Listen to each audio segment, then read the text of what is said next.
How's it going, everyone? Nick Salzman, tattoo medium here. I get a chance to do some tattoos and help people with spiritual related issues. So what we're on right now is video number two of how demons were created. Okay, so in the last video we started talking about how the Nephilim were different than us. Okay, so the Nephilim were a hybrid between these angelic fallen beings and humans, women that basically embodied and gave birth to these Nephilim, which were giants.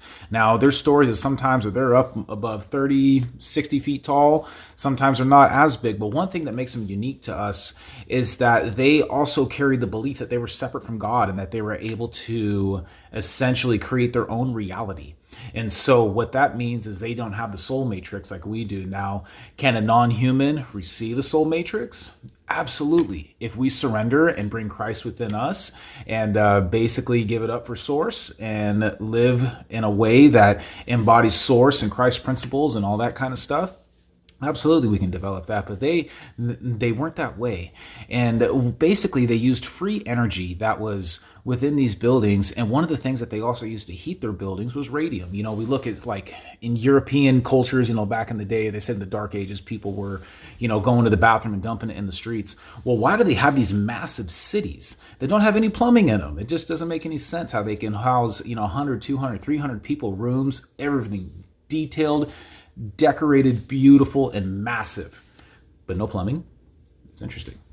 So one of the things that they use, from what I understand, is radium. They derived ultraviolet light from radium, and this was something that was able to give their cells some sort of like a nutrition or something that was able to help them sustain life. So here's the thing that makes them a little bit different. They could live a really long time. They do not require physical sustenance like food and water that like people do, but they also don't sleep.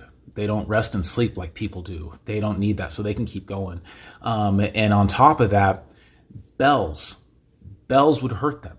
Bells have some sort of an energy disruption to them. So what we're looking at here is if we get farther into the rabbit hole, that there's been some kind of a war going on, because even though they have been around and we don't see them, I still think that they could be around, because after World War II, they started taking away all the bells out of Europe and said that they needed them for bullets and tanks and all this and that. But I mean, if all the bells are being removed and destroyed, I think it's kind of obvious who might have won that war. So is this a spiritual battle? Is this a physical battle? Maybe it's both.